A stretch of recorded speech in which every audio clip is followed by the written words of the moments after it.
Gracias por seguir con nosotros. Estamos analizando cómo contener la ola de violencia de las pandillas del crimen organizado. Como decíamos antes en el programa, el presidente de Ecuador, Daniel Noboa, declaró el 9 de enero lo que llamó un estado de conflicto interno con medidas drásticas para combatir a las pandillas.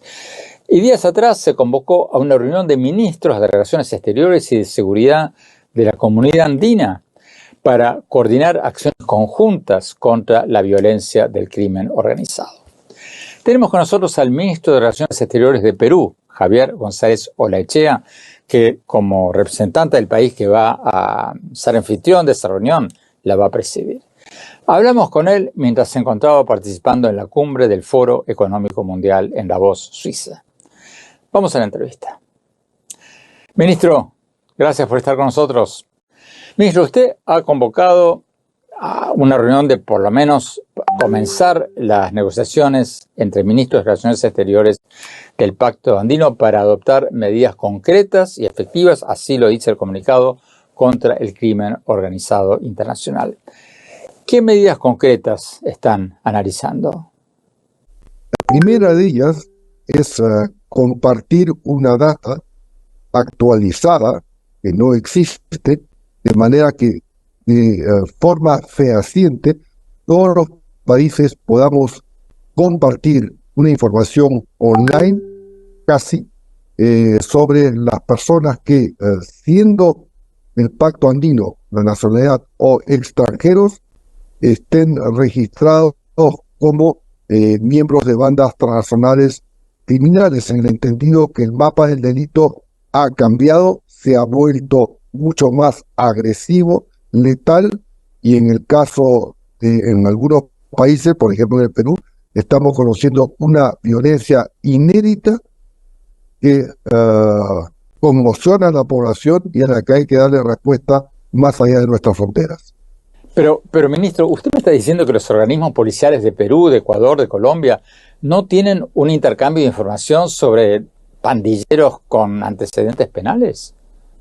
Hay un intercambio de información, lo que no hay es una data común de los países que han sido convocados dentro del marco del Pacto Andino. O sea, son dos cosas muy distintas. O sea, el intercambio bilateral que sí existe y otra cosa es dentro del marco andino, que es la convocatoria de los ministros de Relaciones Exteriores y los ministros de Seguridad, de Orden Interno o del Interior, según sea el caso, para partir de una línea de base y formular propuestas que puedan ser ejecutables al más corto plazo.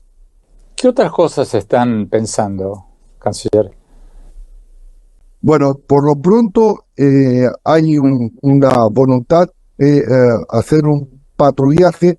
Yo no quiero utilizar la palabra compartido, pero sí de común acuerdo entre las fronteras de las distintas partes, de manera de poder, vamos a decir así, cubrir la mayor parte del territorio terrestre, la frontera terrestre, que en una buena cantidad, de un porcentaje elevado, es una frontera porosa con pocos puestos de vigilancia bien dotados, y entonces, claro, ahí posiblemente se tenga que reconfigurar de parte y parte de manera de acortar las distancias de esos puestos fronterizos mejor dotados.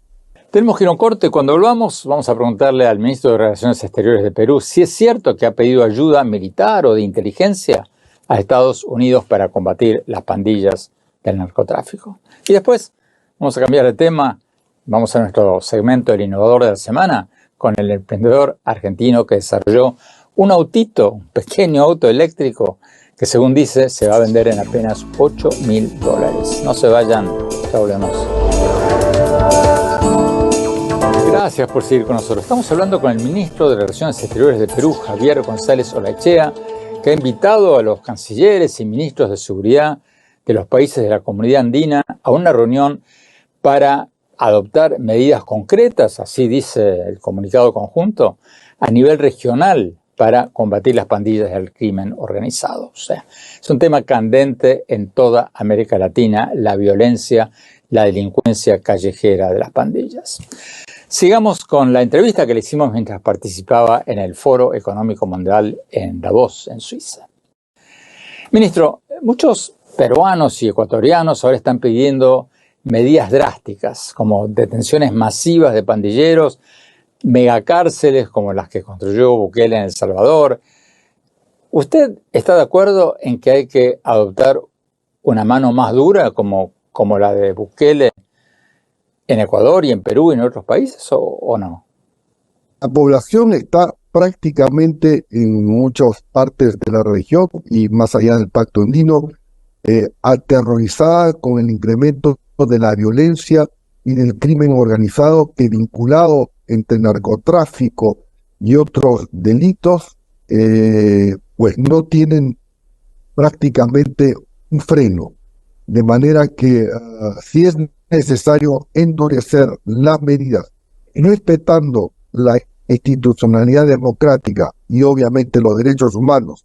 Y en el caso peruano, por ejemplo, se ha modificado una parte de las medidas de carácter penal y se ha reforzado también hace pocas semanas con decretos legislativos las funciones policiales. Hemos ampliado la capacidad de investigación y de la calificación de los delitos de la Policía Nacional, que antes eran competencia exclusiva del Ministerio Público.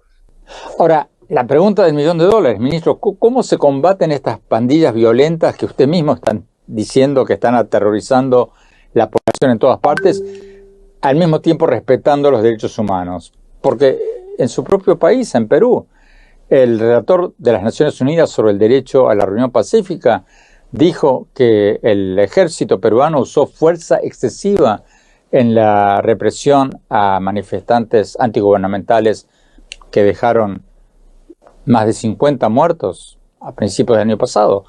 ¿Qué hay que hacer para combatir a las pandillas, a los delincuentes, a los violentos, respetando los derechos humanos de los inocentes?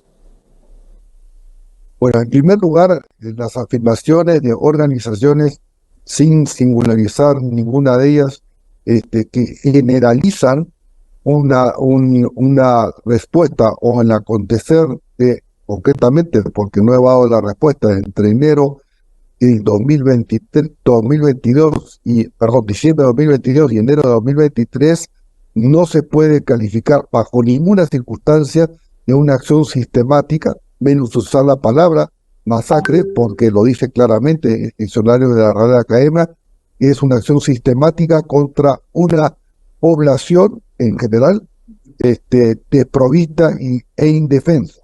Eso no ha sucedido y el Perú ha garantizado la investigación singular cuando se está demostrando que ha habido un uso excesivo de la fuerza. Es más, ya el gobierno peruano ha iniciado procesos concretos. Usted se reunió recientemente con el secretario de Estado de Estados Unidos, con Anthony Blinken, y le pidió ayuda para combatir la violencia de las pandillas y el narcotráfico. ¿Es cierto que le pidió una especie de plan Colombia para Perú? O sea, ayuda militar o por lo menos entrenamiento militar.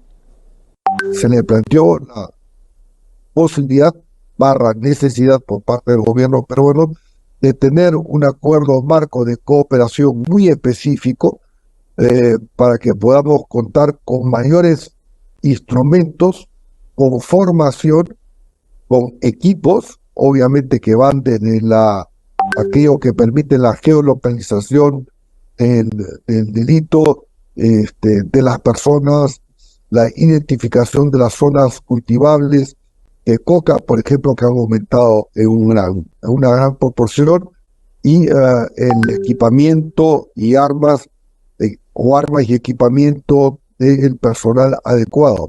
Y lo dejamos ahí sin descartar cualquier otra posibilidad.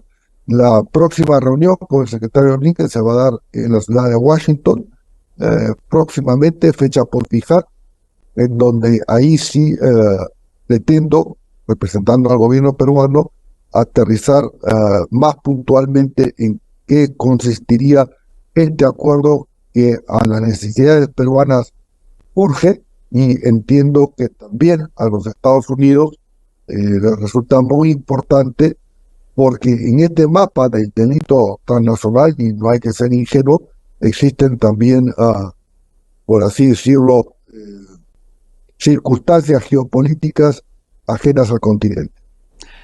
¿A qué se refiere, canciller? Ahí me dejó intrigado. ¿A qué actores políticos o a qué gobiernos concretamente se refiere?